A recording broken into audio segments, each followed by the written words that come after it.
Wait, I'll make money before I even have a product ready? How's that possible?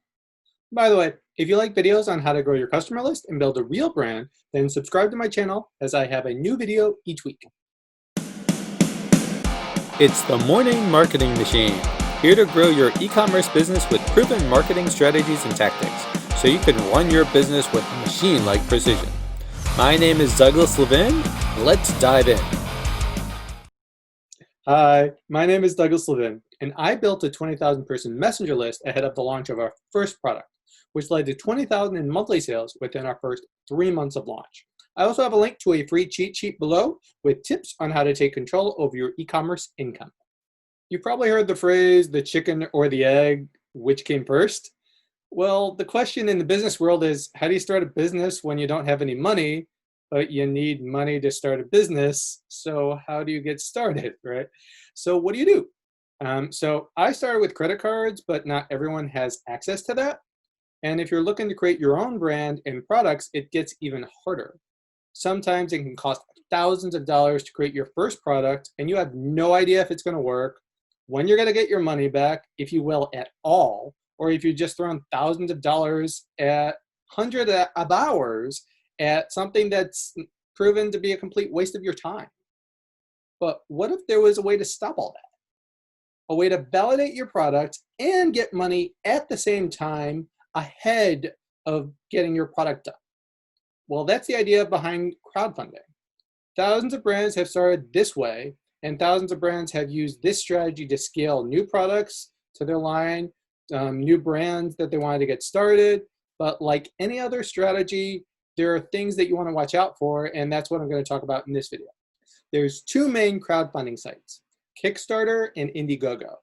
Kickstarter is the one that's been around the longest that you've probably heard of, but both are great options depending on your niche. Indiegogo is more of like a technology kind of a thing, more business related, where Kickstarter has become more popular and has been around longer, more because of board games. So when I started looking at companies that help with crowdfunding, I had one company that's specializing in crowdfunding tell me that Kickstarter is the best place to run for my campaign, and another told me Indiegogo is another one. So Kickstarter has a bigger base of people, but some have said that Indiegogo is more of a ravenous fan base. So don't really discount either one of them. And you can also run crowdfunding campaigns to both.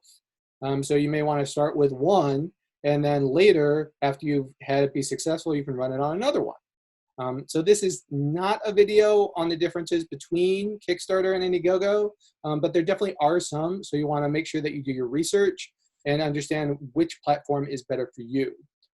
So I would say, at least as you get started, understand that both platforms do take a cut of what you're going to make.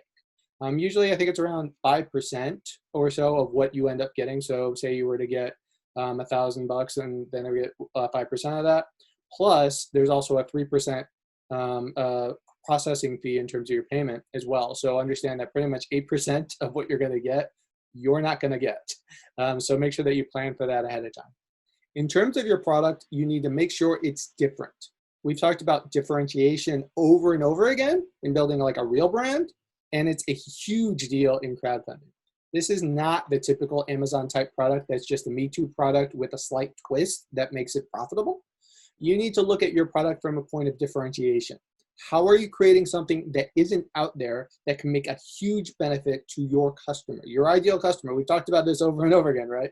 Remember, it's always about looking at your products and solving problems. So think of different solutions, and now you've got your product, right?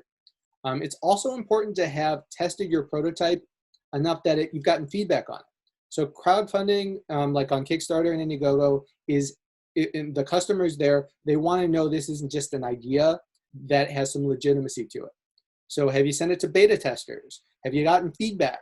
Have you made revisions based off of that at least a few times here, so you have something that's more workable? So if you don't have that, I'd wait on crowdfunding until you have something that's more solid in place. This is more of a place that's like a platform to basically give you money for the idea so you can bring it to fruition. But that's really the idea behind crowdfunding in general. And if you're liking any of this, make sure to leave a like below. Next is understanding your budget. In general, crowdfunding to videos tend to have a big impact, so this is not something that you want to skimp on. Do you have a budget to create a really compelling 30-second to 2-minute video? If you don't, you better have amazing video editing skills and or some production buddies that can help you out for really cheap so you can do it yourself. I've heard, when I was talking to a bunch of crowdfunding sites about this, I've heard recommendations of about 5K for video. I've also reached out to some that have run successful campaigns in terms of crowdfunding, and they've got like big time editing chops in terms of video production, and they've been able to do a whole video for about 500 bucks.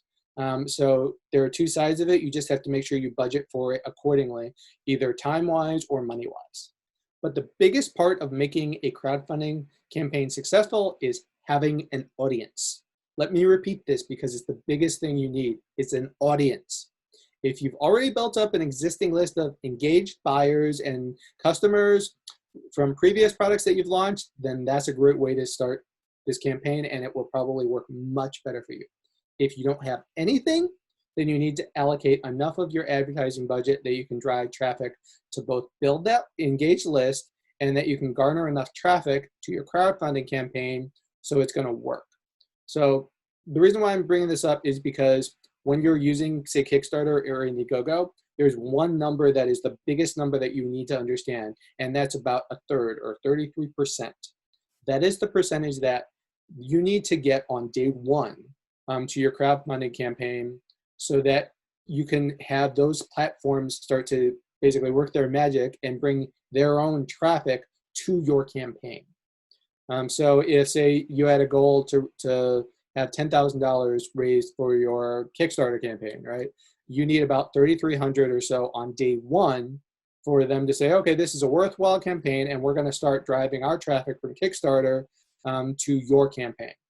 And that's obviously when it gets fun. You'll see, like, if you've ever looked at Kickstarter or Indiegogo, you see like those outrageous numbers that come in. Like, my goal was to get $20,000 and I ended up getting $100,000 or something like that, right? That's why this works, is they're already have a existing form of traffic that they're bringing on day one, whether it's advertising or their own list that they've brought up so that they can get to that about a third percentage on day one. Say it was a 30-day campaign or something.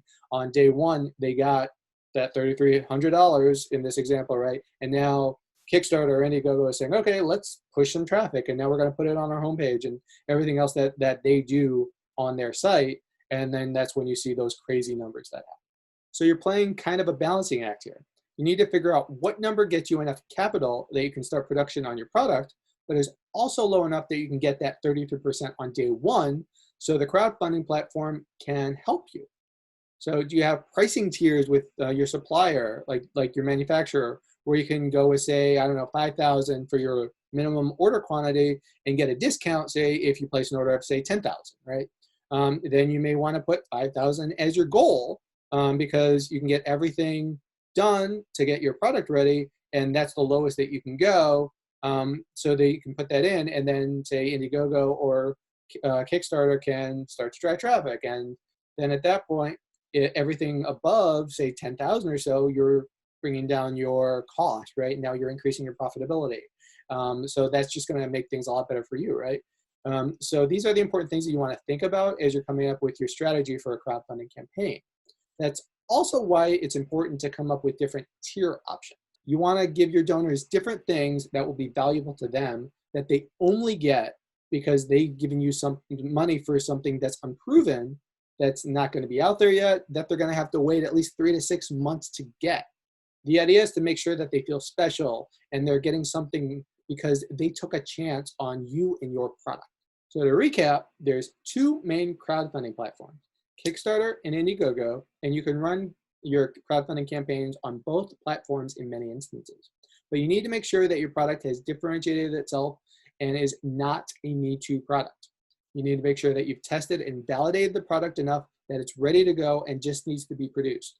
You have either an engaged list or a budget and advertising and a compelling video that you've come up with realistic numbers that you need that's low enough so the crowdfunding campaign platforms can work their magic once you get to that magic 33% number on day one.